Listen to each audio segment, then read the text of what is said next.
I was standing in my own living room when my grandson brushed past me, slipped a folded note into my hand, and whispered so quietly I almost didn't hear him, "Check storage unit 247. His voice trembled. Then he walked away like nothing had happened. In that instant, before I even opened the paper, I knew something was wrong, because children don't warn elders unless they're afraid of what adults are hiding. I stood there frozen, surrounded by familiar walls, familiar faces moving through the house, laughter drifting in from the kitchen, and yet for the first time in years, I felt like a guest in my own life. At my age, you learn to recognize certain fears, not the loud ones, but the quiet ones. The fear of being overlooked, of having decisions made for you, of being treated kindly while your authority slowly disappears. I had always believed that if something truly mattered, my family would come to me, speak openly, ask for my opinion the way they used to, back when my voice carried weight. But that afternoon, holding that small piece of paper, I realized how easily silence can replace honesty without anyone announcing it. I didn't understand the warning yet, but I would. I folded the note into my pocket and forced myself to smile, nodding along to conversations I barely heard, watching people speak around me instead of to me, wondering how long this shift had been happening without my noticing. Families don't usually change overnight. They change quietly, one skipped conversation at a time, one "we already handled it" after another. And you tell yourself it's normal, that age brings delegation, that trust means letting go. I had trusted them with everything. My home, my finances, my memories, even my future, never imagining that trust could be used as a reason to exclude me rather than protect me. What unsettled me most wasn't fear.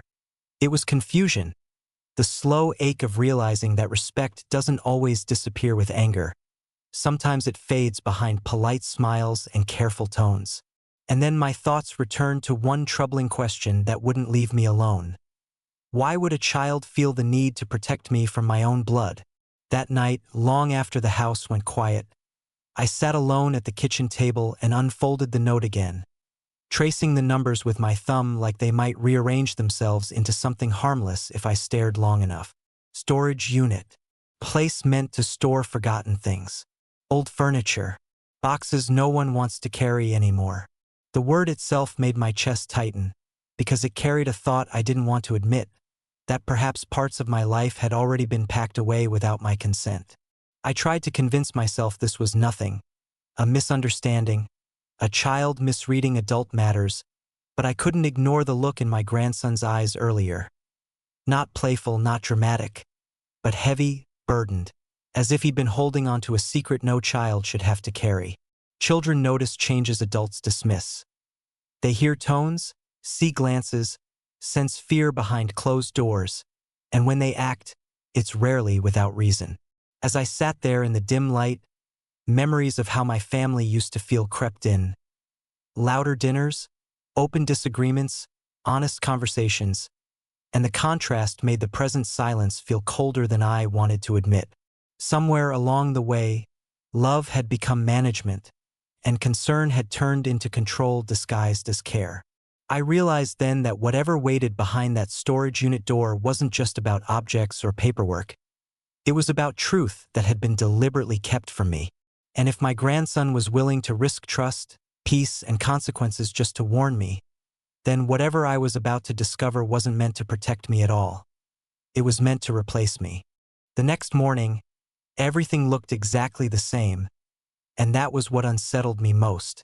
The house woke up the way it always had, with familiar footsteps, quiet greetings, the routine comfort I once trusted without question. Yet something had shifted beneath that surface, and I could feel it now, like standing on ground that hadn't cracked yet but no longer felt solid. As I moved through the rooms, I noticed things I had learned to overlook. Conversations softening the moment I entered, papers slid aside too quickly on the counter, phones turned face down with careful timing.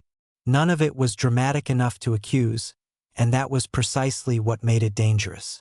At this stage of life, you're expected to accept these changes politely, to believe that being left out is the same as being looked after. I tried telling myself that age makes a person suspicious, that I was imagining patterns where none existed, But the number from that note kept circling my thoughts like a warning bell I couldn't silence. Then I heard it, almost in passing, a casual remark about paperwork being already taken care of. The words landed heavier than they were meant to. I stood there nodding, pretending to understand, while something cold settled in my chest. Paperwork I didn't remember signing. Decisions delivered as updates instead of questions. It wasn't just unsettling anymore. It was personal. Because paperwork isn't about opinions or misunderstandings. It's about control. And once control shifts quietly, it's rarely handed back willingly. I realized how easily independence can be mistaken for inconvenience once people decide they know what's best for you. The most frightening part wasn't that something might be wrong. It was the growing sense that whatever was happening had been happening for a while, carefully timed so I wouldn't notice until it was too late. My attention kept drifting back to my grandson.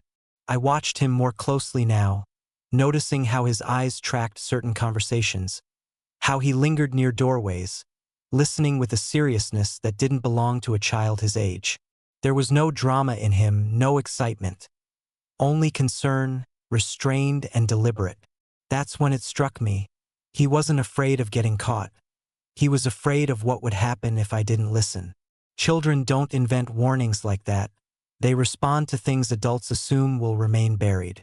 Whatever he had seen or overheard wasn't about toys or secrets. It was about consequences. And the fact that he chose me quietly instead of trusting the adults around him told me more than any confession ever could. By afternoon, the house felt smaller, not in space but in certainty. Every familiar sound carried a second meaning. I replayed months of moments I had dismissed, rushed explanations, decisions made for convenience, reassurances that came too quickly, and they began to align into something I no longer wanted to excuse. My thoughts kept returning to that number over and over, as if my mind knew before my heart was ready to admit it. Storage Unit 247 wasn't just a place. It was a boundary. A line between what I was allowed to know and what had been deliberately kept from me. And if something had been hidden away rather than discussed, it meant someone believed I would object if I found out. That night, lying awake in the quiet, one truth finally settled in with uncomfortable clarity. This wasn't just about respect or hurt feelings anymore. This was about my home, my legacy, my right to understand my own affairs. Silence hadn't protected me. It had exposed me, and waiting any longer would only make whatever was hidden harder to undo. By the time morning came, my resolve was no longer patient. It was urgent. Whatever waited behind that locked door, I couldn't afford to be the last person to see it.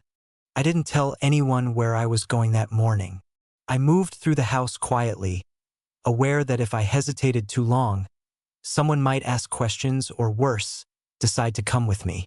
I took my keys, avoided the kitchen, and closed the door behind me with careful control, the kind you use when you don't want to announce intention. On the outside, it looked ordinary, an older man stepping out for an errand, but inside, the urgency was sharp. The number followed me from the moment I turned the ignition. 247. It repeated in my head with every mile, not as a thought, but as a warning. I didn't allow myself the comfort of believing this would be nothing. Comfort, I had learned, is often what keeps people from seeing clearly until it's too late. The storage facility was farther away than I expected, tucked behind businesses I hadn't visited in years. As I pulled in, a hesitation settled over me. Not fear of what I'd find, but fear of confirming what I already suspected. There are moments in life when ignorance feels like protection, and knowledge feels like a door that won't let you turn back. I sat there, hands resting on the wheel, wondering how many people reach old age believing the hardest truths are behind them, only to discover they were simply delayed. And just before I stepped out, one thought landed with unsettling force.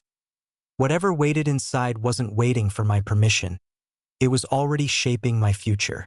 Inside the office, the air smelled of dust and old paper. I gave my name, expecting questions, hesitation, something. But the clerk didn't even look surprised.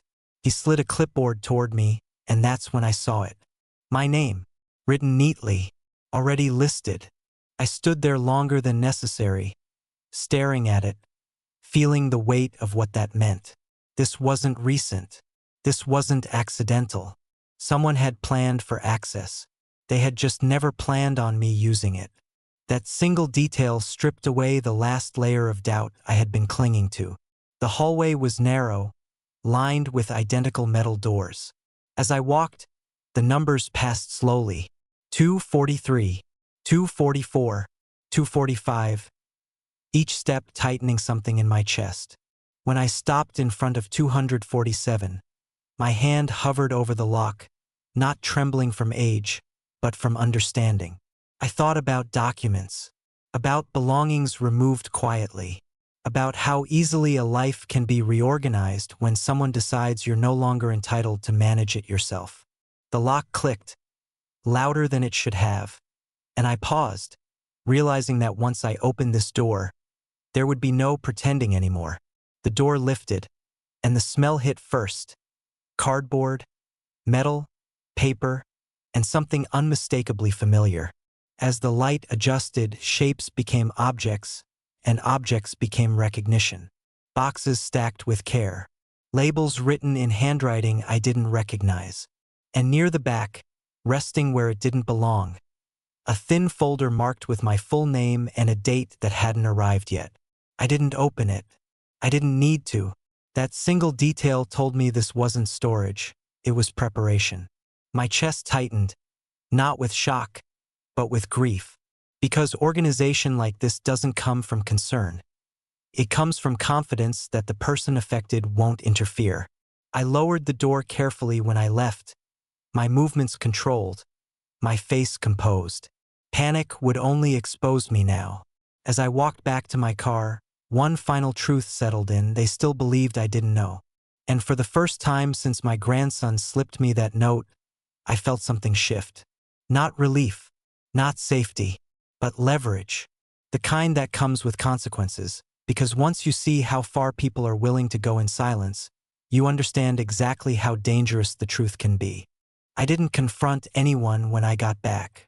I walked into the house wearing the same expression they were used to seeing: calm, agreeable, grateful, because I understood something now that I hadn't before. Everything they were doing depended on me remaining predictable. Silence wasn't just convenient for them, it was necessary. That afternoon, I listened more than I spoke, letting conversations unfold without interruption, watching how easily plans were discussed as if they were already settled. No one asked my opinion. No one checked for consent. They spoke around me, not to me, confident in the version of me they believed still existed. And I realized that whatever had been put in motion was already moving forward, whether I reacted or not. Over the next few days, patterns sharpened into something unmistakable.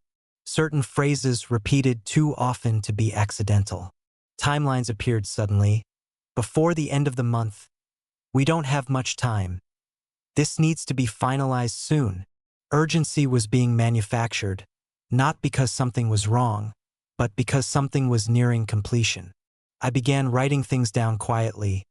Names, dates, exact wording, not out of paranoia, but because memory alone was no longer enough protection. What unsettled me most was how comfortable they seemed, how casually they spoke about outcomes that affected my life as if resistance were no longer a possibility. That comfort told me everything I needed to know. They believed the window for my involvement had already closed.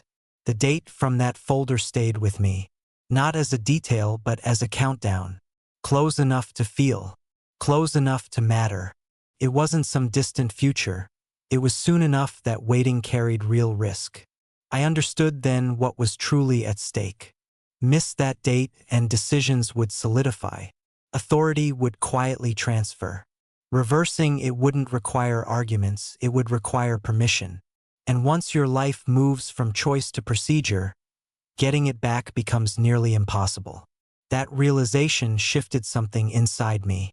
This wasn't about hurt feelings anymore. It was about whether I would still be recognized as capable of deciding my own fate. So I prepared carefully. Appointments were made under the excuse of routine. Documents I hadn't reviewed in years were pulled out again, and what I found there was more alarming than I expected. Signatures placed where conversations had never occurred, arrangements labeled temporary that carried permanent consequences if left untouched. Each discovery tightened the pressure, not with panic, but with urgency, because I could see now how little time separates being involved from being informed. And I could also see how easily silence could be mistaken for consent, especially by people who benefit from it. What disturbed me most was how normal everything remained on the surface. Meals were shared. Concern was expressed generously. Smiles came easily. And yet beneath it all, I felt the steady movement of something advancing toward a finish line. That was when I fully understood why my grandson had whispered instead of speaking aloud, because this wasn't danger you could argue with or confront directly. It was happening in forms, in timelines, in steps already taken. Loud objections would only accelerate it. Quiet awareness, however, gave me something far more valuable: time if I used it wisely. By the end of that week, one truth became unavoidable. This wasn't a situation that allowed for waiting or hesitation. Every day of silence made their position stronger and mine weaker. I didn't need to expose what I knew yet, but I also couldn't afford to delay much longer. Because the most dangerous moment in any quiet takeover isn't the beginning. It's the point where everyone assumes it's already too late to stop. The first complication didn't come from paperwork or deadlines. It came from a look. I noticed it one evening when a conversation stopped just a second too late, when someone realized I was closer than they thought. It wasn't guilt I saw. It was calculation. In that moment, I understood the balance had shifted. I was still quiet, still agreeable, still playing the role they expected, but something in my silence had changed. It was no longer passive, and someone had sensed it. From then on, I knew this phase wouldn't remain invisible. Quiet resistance has a way of attracting attention the moment it becomes intentional. The pressure didn't arrive loudly, came dressed as concern. Questions surfaced that hadn't existed before: why I needed certain appointments, why I was revisiting old matters, why I seemed stressed lately. Advice followed immediately, always framed as helpful, always offered before I asked. We've already handled most of that. There's no need for you to worry about these things anymore. The repetition was deliberate. It wasn't meant to stop me outright. It was meant to wear me down, to remind me of the role they preferred I stay in. I answered calmly, thanked them, nodded when expected. But inside, something hardened. Because reassurance, when it arrives uninvited, is rarely reassurance at all. The first real obstruction came the day I asked to review a document tied directly to my affairs. It should have been simple. Instead, I was told it was unavailable. Being updated, temporarily misplaced, nothing to worry about. The explanation came too smoothly. That was when the alarm sounded. These weren't delays. They were barriers. And barriers only appear when someone realizes you're getting too close. I felt anger then, not the kind that raises your voice, but the kind that sharpens your focus. Because this wasn't about trust anymore. It was about containment. That same week, something else happened. Something they didn't realize I'd notice. A decision involving me was discussed openly with someone outside the family, introduced as already settled. I stood there listening as plans were explained on my behalf, my agreement implied, my role reduced to confirmation rather than choice. No one looked at me while it happened. No one asked if it was correct. That was the moment the situation crossed a line. Quiet planning is one thing. Public assumption is another. And once other people are told a version of your future, correcting it becomes far more difficult. The date from that folder pressed harder now. I understood what it meant if it arrived untouched. Authority would transfer, documents would bind, options would quietly disappear. Nothing dramatic would happen that day. No announcement. No confrontation. Just a shift so subtle most people wouldn't notice, except the person it affected most. And that realization stripped away any remaining illusion that time was on my side. Delay no longer felt safe. Delay felt dangerous. Then came the sentence I wasn't meant to hear. My name spoken carefully, followed by words delivered without emotion. Before he changes his mind. Nothing else mattered after that. Not tone. Not explanation. That single line confirmed everything. They weren't waiting for my agreement. They were racing against my awareness. I stood perfectly still, letting the silence stretch, knowing that once fear enters a quiet operation, mistakes are never far behind. I adjusted immediately. I stopped asking where answers could be filtered. I made one call, brief, private, and outside the circle of anyone who believed they were in control. I didn't explain everything. I didn't need to. I only needed to make sure that when the next step was taken, it wouldn't be taken without me. And as the house settled into an uneasy calm that night, one truth became unavoidable. This was no longer a slow game. Someone had accelerated the timeline. And when plans built on silence are forced to move faster than intended, they don't fail loudly, they fail suddenly. The mistake didn't announce itself. It happened quietly, so quietly that if you weren't paying attention, you might have missed it entirely. I was told about the appointment the morning of, not asked, not consulted, simply informed. It wasn't on my calendar. I hadn't agreed to it. The wording was polite, efficient, final. Everything's already been arranged. I was told, as if that explained why my consent was unnecessary.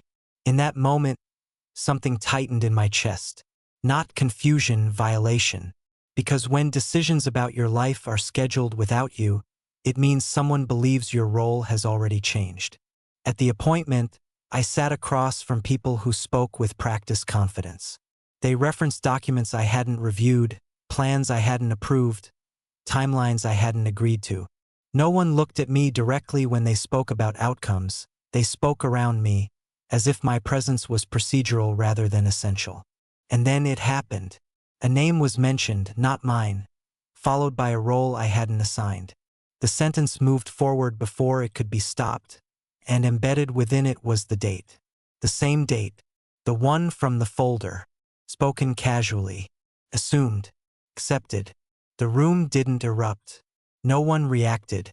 But inside me, everything went still. This wasn't theory anymore. This was execution. They hadn't just planned for my future. They were already acting as if the decision had been made. I nodded slowly, forcing my expression to remain neutral, while my heartbeat surged so loud I was sure it could be heard.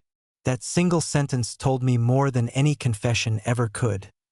They believed I was already out of time.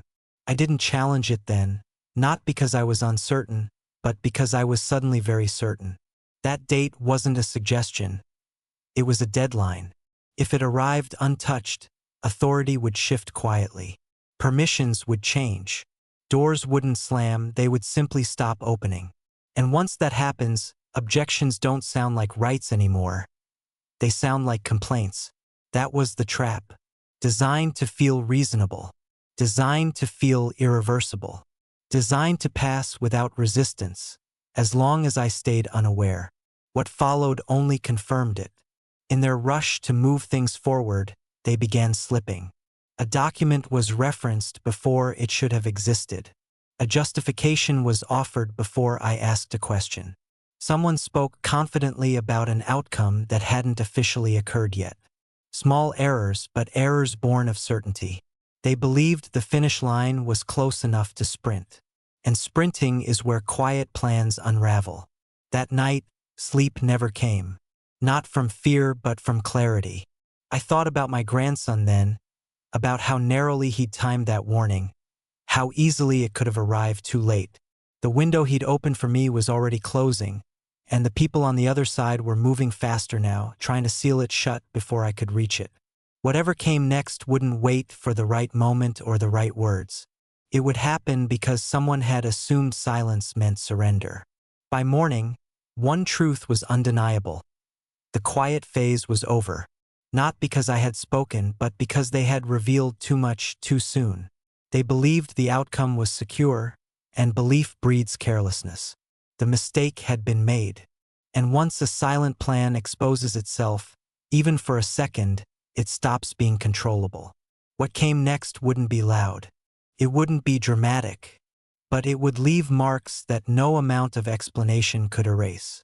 The countermove didn't announce itself, but it didn't stay invisible for long either. I noticed the shift the moment silence stopped working the way it used to. A message came through that afternoon, polite in tone but firm in implication, informing me that a meeting had been arranged to finalize a few remaining details. Not review, not discuss, finalize. The word sat heavy in my chest because it confirmed what I'd been sensing all along. The window for quiet maneuvering was closing. This wasn't preparation anymore. This was pressure. And pressure means someone believes the end is close. I didn't respond immediately. That hesitation alone changed the temperature. Follow-up messages arrived faster than before, explanations layered with reassurance, urgency disguised as courtesy. I could feel it now, the need on their side to keep things moving, to prevent hesitation from turning into resistance. And then the papers arrived. Not handed to me directly, but placed within reach, introduced casually, as if I were expected to recognize them as familiar. I didn't touch them. I didn't have to. The formatting was enough. These weren't drafts. These were documents prepared for signatures, complete, orderly, waiting. Seeing them made something unmistakably clear. This wasn't about guiding me anymore. It was about closing me out. What unsettled me most was how confidently it was done. No secrecy. No apology. Just quiet assumption. I was being positioned, not consulted. And in that moment, the grief I'd been carrying hardened into something else. Not anger, but resolve sharpened by insult. Because there is a particular kind of betrayal that doesn't raise its voice. It simply proceeds as if your consent has already been granted. That kind of betrayal doesn't expect resistance. Counts on politeness, on fatigue, on the belief that time will do the arguing for it. The pressure escalated quickly after that. The date was referenced openly now, no longer hidden behind euphemisms or vague timelines. We'll need this completed by then. No question mark. No pause. The date wasn't approaching quietly anymore. It was being used, leveraged, spoken aloud as if repetition alone could make it unavoidable. And I understood the danger immediately. Once a date is acknowledged publicly, reversing it becomes inconvenient for everyone involved, except the person most affected by it. That evening, something else happened, something I hadn't planned for. My grandson grew quiet, too quiet. I caught the look on his face when a name was mentioned, when voices dropped in the next room. He didn't say anything, but he didn't have to. The same tension that had pushed him to warn me the first time was back. Sharper now, closer. And that's when it hit me. This wasn't just closing in on me anymore. It was brushing against him too. Whatever was being rushed forward was no longer contained. It was starting to spill. By the end of the day, the illusion of control was gone. Meetings were being set. Documents were circulating. Timelines were being spoken as facts. The quiet chess match had reached the edge of the board, and the next move wouldn't be mine to delay. Someone wanted a signature. Someone wanted confirmation. Someone needed me present to make the final step look legitimate. And that was the moment I'd been waiting for, because quiet plans always reach a point where they require the cooperation of the very person they've been managing. That night I didn't sleep, not because I was uncertain, but because I knew what was coming next would force the truth into the open, whether anyone was ready for it or not. The countdown was no longer theoretical. The collision was set. And when it arrived, it wouldn't matter how carefully everything had been planned, because the most dangerous thing for people who operate in silence is being forced to act in the open, before they're ready. The confrontation didn't begin with raised voices or accusations. It began with papers sliding across a table toward me, arranged neatly and confidently, as if the outcome had already been agreed upon long before I arrived. Chairs were positioned just right, folders aligned, pens already uncapped. The room carried that unsettling calm people adopt when they believe resistance is no longer possible. I was told what each document was for before I could ask a single question, guided through explanations that sounded practiced, almost memorized. This is just a formality. This protects everyone. We only need your signature here. The word need lingered longer than it should have.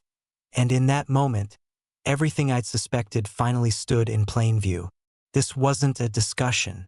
It was an execution.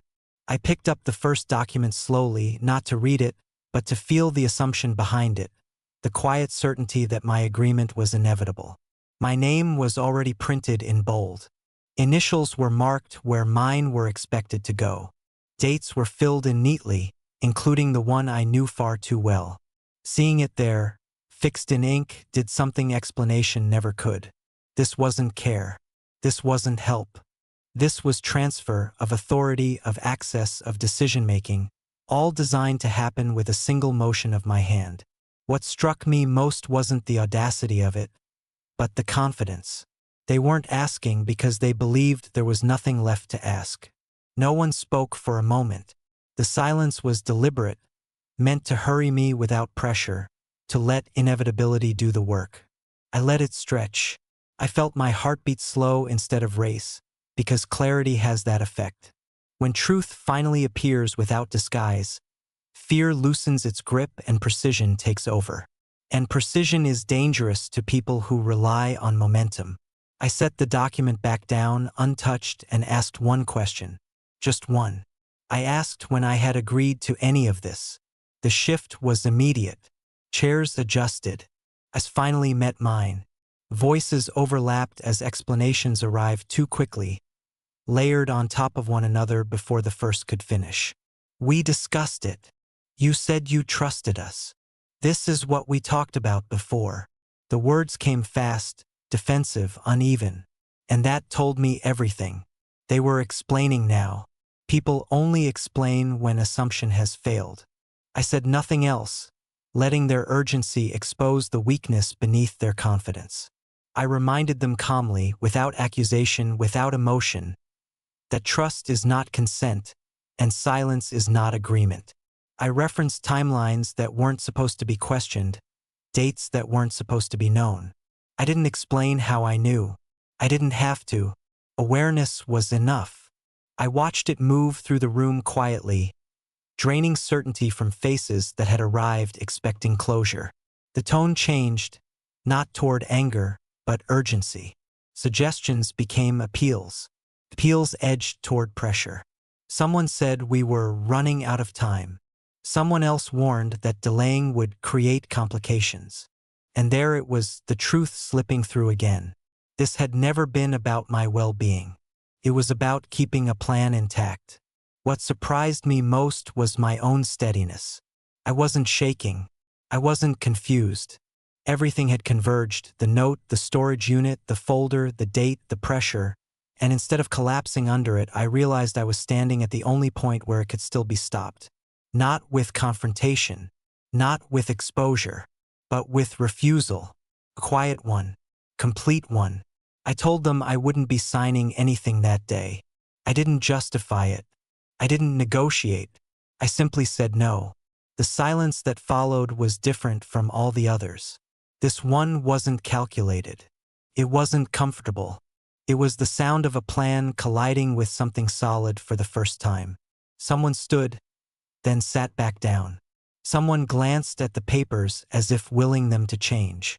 The meeting ended without agreement, without resolution, without the certainty they had arrived with.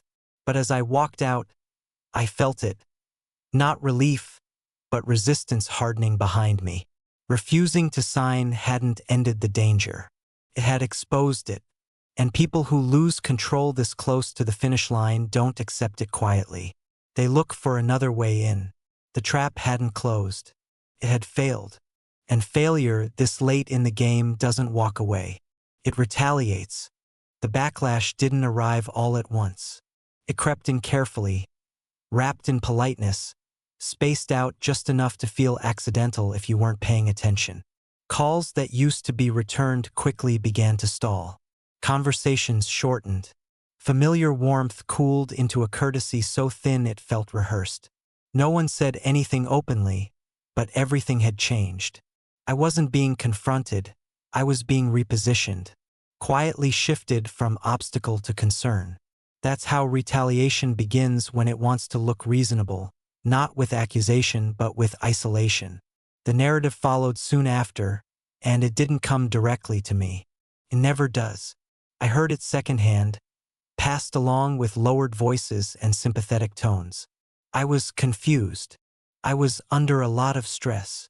People were worried about how much pressure I'd been under lately. The words sounded gentle, almost kind, but their purpose was sharp. This wasn't about explaining my refusal, it was about reframing it, turning clarity into fragility. Because once doubt is introduced about your judgment, every decision you make becomes provisional. And that doubt wasn't meant for me. It was being planted elsewhere. The first real consequence landed quietly. A routine matter I had always handled myself was suddenly delayed, just until things were clearer. No explanation beyond concern. No timeline offered. That was the moment I felt the shift from social pressure to structural control. This wasn't just about what people believed anymore. It was about what they were willing to postpone, question, or reroute because of that belief. And I understood the danger immediately.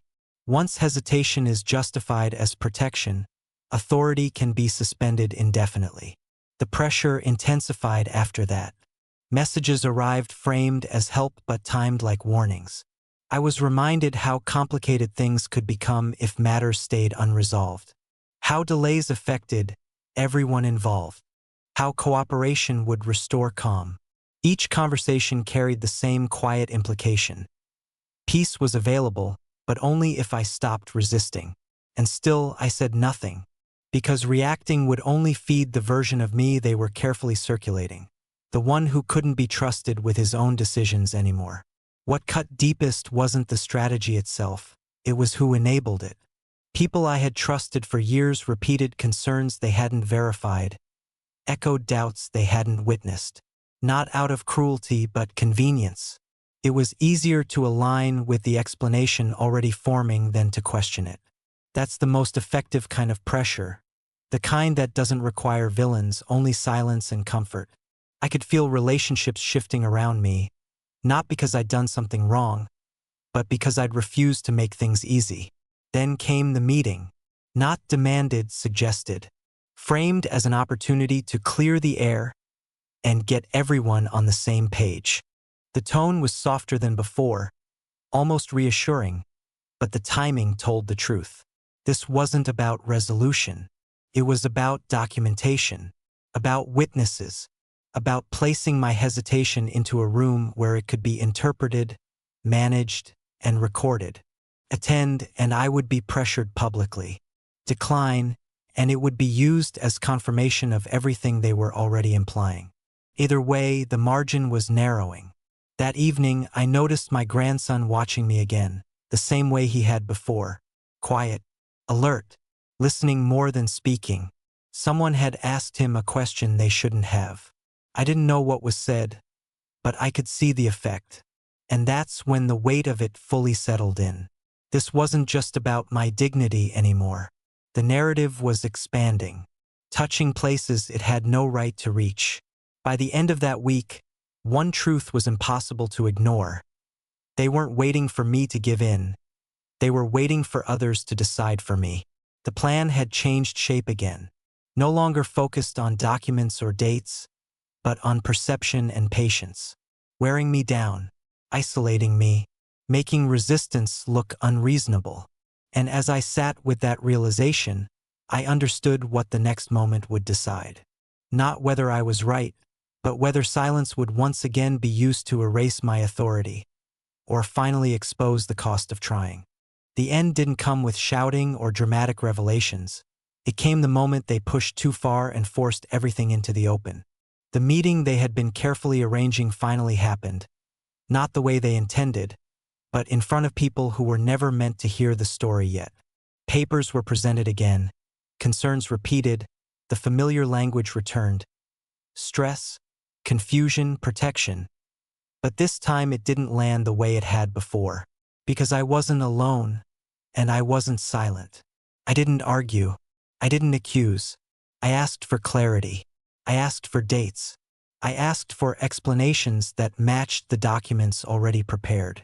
And one by one, those explanations unraveled under their own weight. What had sounded reasonable in whispers collapsed when spoken aloud. Timelines conflicted. Assumptions were exposed.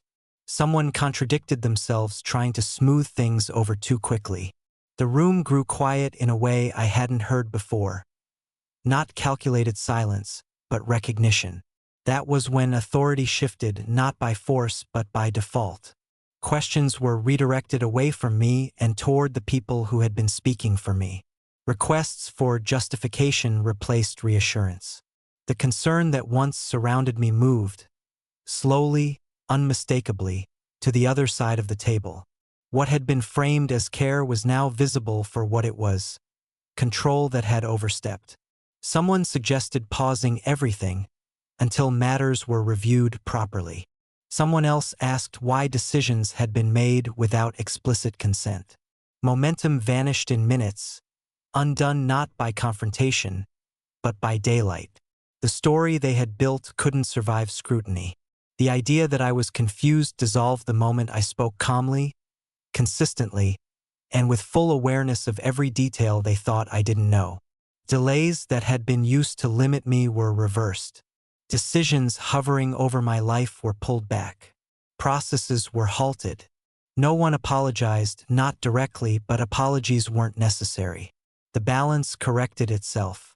The certainty they once carried disappeared, replaced by caution. Control, once lost this way, doesn't return easily. What stayed with me most wasn't the outcome. It was the look on my grandson's face afterward. Relief, not triumph. Validation, not excitement. He hadn't wanted revenge. He had wanted the truth to surface before it was too late. And standing there, with the pressure finally lifted, I understood something that took longer to accept. Even when justice arrives quietly, it doesn't erase what you've learned about the people you trusted. Some distances don't fully close again. Some faith doesn't return to its original shape. Life didn't go back to what it had been before. It never does. Some relationships changed. Some conversations never quite recovered. But the silence did. It no longer pressed in on me. It belonged to me. And if there's one thing I want remembered, it's this: dignity doesn't come from winning or being loud. It comes from refusing to disappear quietly when someone decides your voice is no longer convenient.